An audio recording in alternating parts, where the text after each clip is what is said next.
Pensa no pior cenário possível para quem depende de computador para trabalhar. Você está lá, com o projeto rodando, focado, com dezenas de abas abertas, código compilando, e de repente tudo congela. O mouse não mexe, o teclado não responde. E aí você vai e tenta reiniciar na marra, torcendo que seja só um engasgo do computador. Mas em vez disso, você não recebe uma tela de login de novo. Você encara um monte de texto branco num plano fundo, com a mensagem de kernel panic, palavras que soam como uma sentença de morte para quem usa Linux.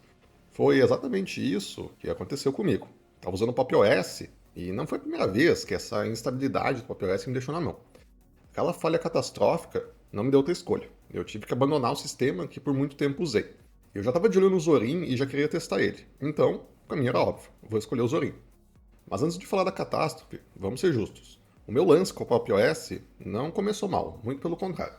Foi uma escolha consciente, e por um bom tempo eu estava muito feliz com ele. Gostava muito do sistema da System 76. Os caras não só montam um hardware de qualidade, eles constroem todo um ecossistema em volta. Eu migrei para ele atrás de uma experiência Linux focada em produtividade. E ele sempre entregou muito bem. Sempre usei o Gnome ao invés do Cosmic, mas nos últimos tempos cheguei a testar o Cosmic algumas vezes. A Pop Shop, a loja de aplicativos dele, era outro ponto alto. Uma interface limpa fazia a instalação do software ser moleza. Mas aos poucos comecei a ver algumas rachaduras nesse sistema. O sistema, que parecia um foguete no começo, começou a ficar meio pesado. O consumo de RAM, só com o sistema ligado, parecia aumentar a cada atualização. Meu notebook tem 16 de RAM, o que não é pouco, mas o Pop! OS comia basicamente 2 a 3 GB de RAM absolutamente do nada, só por estar ligado. Em fóruns eu vi um pessoal discutindo exatamente isso, que poderia haver um vazamento de memória em algum lugar. Além disso, pequenos engasgos no sistema começavam a aparecer.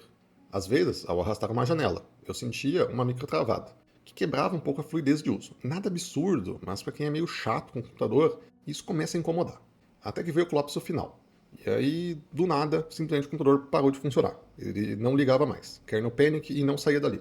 Não tinha basicamente o que fazer. Ficava eternamente naquela tela. Tentei ver algumas soluções na internet, mas meio que não havia solução. Eu precisava da máquina já para o outro dia. E precisava dela confiável. Não podia arriscar novamente no Pop! OS. Então, isso abriu caminho para o Zorin. O Pop! OS tinha virado um tanto estranho para mim já não confiava mais nele. Eu precisava de algo que priorizasse muito a estabilidade. Meu notebook de trabalho não é um parquinho de versões, não é para experimentar tecnologia. Ele precisa funcionar todo dia e sem surpresa. Minha segunda prioridade era a eficiência, criar algo que fosse leve, que deixasse os recursos do hardware para o que realmente importa, o trabalho. E por último, eu precisava que a transição fosse suave, que não sentisse muito entre o Pop! OS e um novo sistema. Quando, na primeira vez que eu ouvi falar do Zorin, há um bom tempo atrás, eu tive um certo preconceito com ele, porque parecia uma distro para iniciantes, parecia basicamente uma cópia do Windows, parecia aquela coisa que você coloca no PC do usuário para ele achar que é o Windows. Mas ele é muito além disso, ele tem toda essa função de ser também uma distro para iniciantes, mas ele é realmente fantástico para trabalho. Usando ele, eu notei um polimento extremo, atenção aos detalhes e o mais importante, uma estabilidade muito sólida. Ele tem base no Ubuntu 24.04 LTS, com suporte que vai até 2029, se eu não estou enganado. O que é muito interessante nesse caso. Significa que o sistema que eu estou usando como base tem atualizações por pelo menos mais 3 anos. Nada contra os sistemas como o Fedora, que atualizam a cada 6 meses, 5 meses, com novidades. Mas, para mim, o sistema ele precisa ser o mais estável possível. Eu não preciso do criar de mais moderno quando se fala em Linux, eu preciso de criar mais estável. E isso o Zorin entrega com uma perfeição. Então eu baixei o Zorin. A Core mesmo, não foi a versão paga, versão gratuita. Então, decidi botar no pendrive e correr para abraço. Quando eu pluguei na máquina, tive uma surpresa muito interessante. Foi muito rápido, mesmo em modo live, para iniciar ele, parecia que estava instalado já. E a instalação também foi muito rápida. Em menos de 15 minutos, eu estava com o sistema instalado e rodando. E aí me surpreendi, a tela de login era limpa, o papel de parede era realmente muito bonito. E quando o desktop carregou, eu entendi que as pessoas queriam dizer com polimento. Não era só uma cópia do Windows, era uma interpretação de um desktop moderno e familiar, como deve ser. Animações suaves, bem fluidas mesmo, sem nenhum engasgo. Abrir, fechar, minimizar, tudo com uma responsabilidade que eu não sentia há muito tempo. A sensação não era de usar uma distro Linux, mas sim um produto comercial de alta qualidade, como o macOS ou um Windows bem feito, como os mais antigos. A primeira coisa que eu fiz ao abrir o monitor do sistema foi ver o quanto de RAM estava usando. E surpreendentemente, o Zorin OS puro, só ele, usava um pouco mais de 1 GB de RAM, metade do que eu vi no Pop! OS. O sistema parecia flutuar sobre o hardware, não lutar contra ele. Em menos de uma hora eu já estava em casa. O Zorin OS não exigiu que eu me adaptasse a ele. Ele se adaptou a mim. E bom, pessoal, passada a lua de mel ali, passado o momento de brilhar os olhos no sistema, chegou a hora de botar o Zorin para funcionar no dia a dia e ver como ele se saía contra o próprio OS. E as diferenças são realmente consideráveis, principalmente se você visa performance. O primeiro contraste e mais chocante foi a questão de carga de trabalho. No Pop! OS eu ficava um pouco limitado com relação à quantidade de softwares que eu podia abrir, visto que o sistema ocupava uma certa quantidade de RAM e de processamento. Nesse caso, eu pude abrir mais softwares com essa RAM excedente. A diferença é realmente grande para quem vem no Pop! OS. Além disso, pessoal, o Zorin ele conta com pequenas facilidades que realmente são muito interessantes para o seu dia a dia. O famoso suporte a aplicativos do Windows, que nada mais é do que uma casca muito bonita para o Wine e também muito funcional. Se você fizer o download num executável .exe, vai ver que o seu ícone mostra como se fosse um aplicativo nativo de Linux, o que dá uma familiaridade maior. E ao dar um botão direito, você pode encontrar a função instalar app de Windows. Então ele dá esse suporte de forma muito suavizada para o usuário.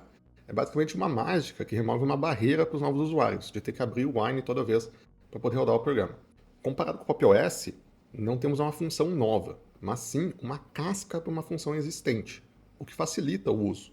O sistema ele precisa ser abstraído para uma produtividade maior do usuário.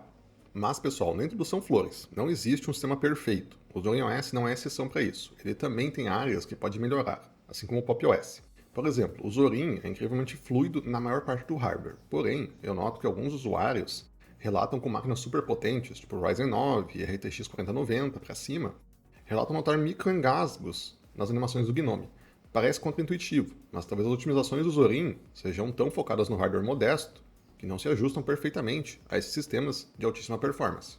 Além disso, há uma certa controvérsia com relação à sua versão paga, onde você tem acesso a algumas funcionalidades e temas que lembram muito Windows 11 ou Mac diretamente no Zorin. Mas isso pode ser instalado à parte, não há problema nenhum. Basicamente você compra uma facilidade ali. Não vejo problema em alguém vender software para outra pessoa. Mas esse caso não é nem de venda de software, eu acredito que seja uma forma de ajudar o projeto, visto que o Zorin OS gratuito, que é o que eu baixei, roda perfeitamente e acho que vai te atender perfeitamente também. Então é uma controvérsia, mas ao meu ver, sem problema. E bom, pessoal, se encaminhando um pouco mais para o fechamento desse vídeo, eu gostaria de deixar claro para quem eu acredito que é o público que o Zorin OS foca. E eu acho que é um público muito vasto, assim como o Pop! OS. Acredito que pessoas como eu, que desenvolvem software ou vivem no terminal, é um sistema muito interessante, muito amigável e super simples de usar. Também pode ser usado para quem joga e está migrando para o Linux. Seu primeiro contato pode ser muito interessante. Ele tem suporte aos drivers NVIDIA mais recentes. Obviamente ainda não é perfeito, porque a NVIDIA não integra muito bem com Linux, mas em relação a outros, o suporte é melhor. E além disso, pessoal, o público óbvio do Zorin também é a pessoa que está vindo direto do Windows ou de um macOS. Não existe um distro melhor que o Zorin para essa migração, visto que ele é muito familiar com Windows e você pode basicamente trabalhar da mesma forma. E bom, pessoal, pelo vídeo de hoje é isso. Peço, por favor, que deixe seu like, se inscreva no canal e deixe um comentário o que você achou desse vídeo. É isso aí, até a próxima, valeu!